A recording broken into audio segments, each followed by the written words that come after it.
Weisel. This is my KTM 250 SX two-stroke, which we're preparing for both the two-stroke National and the Glen Helen National. I've had a lot of experience with two-strokes, KTMs before they were KTM, when they were Pentons, and all the way on through. Over the years, I've typically raced two-stroke Yamahas, but for this project, I decided to start with a KTM 250. Didn't really spend a lot of time on the motor because it does make a lot of horsepower. I spent more time on the suspension, which is the most important thing of any KTM. I went to a little guy who works on bikes for desert racers in Adelanto, California, named Earl Schuler. And I tested with him for 7 different valvings until I got the fork the way I wanted it, which is plush in the first part of the travel, pretty good in the second part of the travel, but it doesn't bottom. Really, I wanted to run an exhaust pipe to gain a little bit more hit, and I went with a Scalvini because I wanted to go with a little bit more cool. My other changes were to put a Dix Racing IntelliJet carburetor on that allows me to control the richness and the leanness above half throttle and get a little extra boost of fuel up there. And I used a Crest power dial in order to control the power valve, which I then can adjust, stop, pull upside of the track, and increase the preload on the power valve or decrease the preload on the power valve. Other than that, that's all I did to the engine. Chassis, I wanted to lower the rear of the bike because for some reason the two-strokes seem really high even compared to the four-strokes.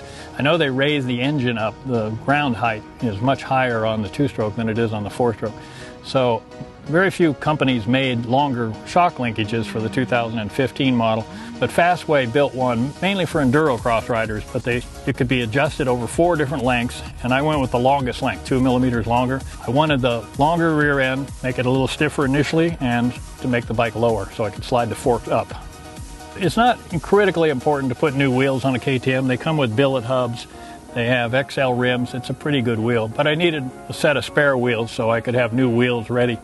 And for me, I had really good experience with Tusk wheels, and I've been iffy about really cheap wheels because you blow them up, the spokes come loose, the rims go flat. But these Tusk wheels are really good wheels for the price. You know, just like everybody, I'm as proud of, the bike I race as the average guy, and so I wanted it to look good. But also, if I'm going to replace a part, I want to replace it with a part that does something. So when I came time to put new plastic on my bike, I went with Cycra PowerFlow plastic. Not just because it looks nice and it fits well, but because it increases airflow both through the seat into the airbox and through the front fender and the radiator wings through the radiators.